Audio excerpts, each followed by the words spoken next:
যে অনেক মহিলা এসে বলবে, ভাবি আপা কি বলবো, আর আপনার ভাই এত কেয়ারিং, কি যে যত্ন করে আমারে, আমার দিক খুব খেয়াল রাখে, একটু সমস্যা হতে দেয় না, বাইরে গেলে একটু পর পর ফোন দিয়ে মেসেজ দিয়ে খবর নেয়।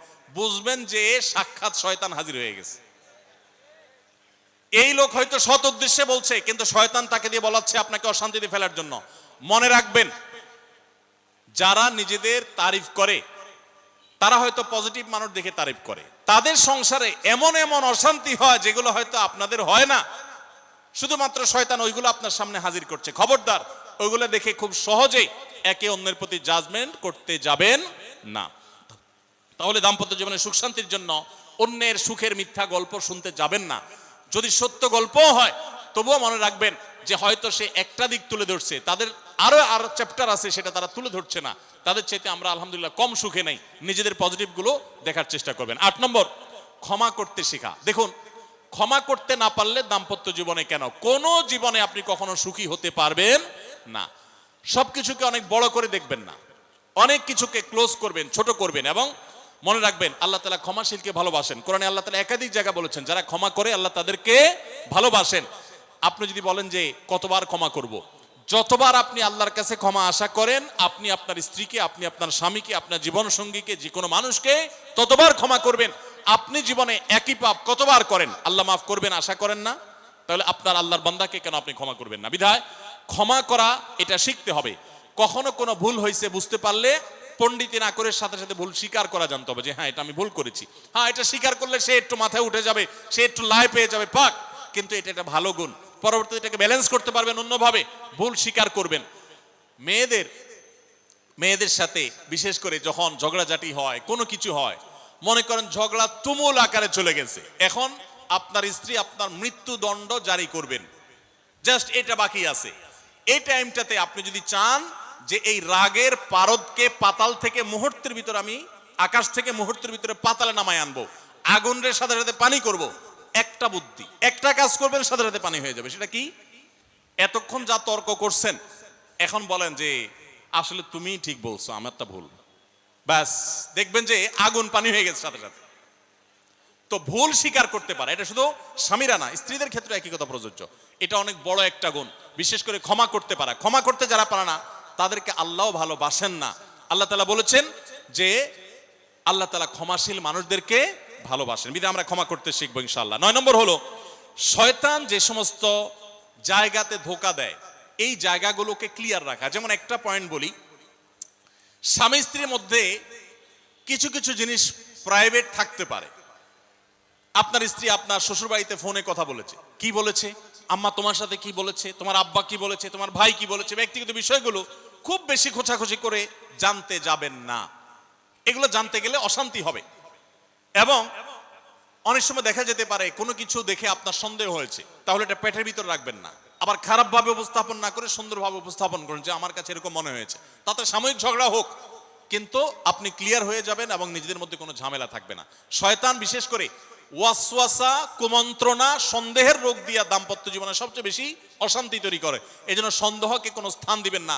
যখনই সন্দেহ আসবে বুঝবেন যে শয়তান এটা সৃষ্টি করছে। সর্বশেষ 10 নম্বর হলো, শাসন করার যদি কখনো দরকার হয়, স্বামী হোক আর স্ত্রী হোক বা সাধারণ মানুষের ক্ষেত্রে এটা প্রযোজ্য, রাগের মাথায় কখনো শাসন করবেন না। শাসন করতে হলে মাথা গরম হয়ে গেছে একটু সবর করবেন, ঠান্ডা মাথায়, শীতল মাথায় তারপরে শাসন করবেন। যখন রাগ উঠছে তখন কিছু বলতে যাবেন না। আপনার রাগ উঠছে আজকে, আপনি নিয়ত করেন আগামী 24 ঘন্টা পর এটার আমি বিচার করব, একটা বিহিত করব, এটার আমি কিছু একটা করে ছাড়বো।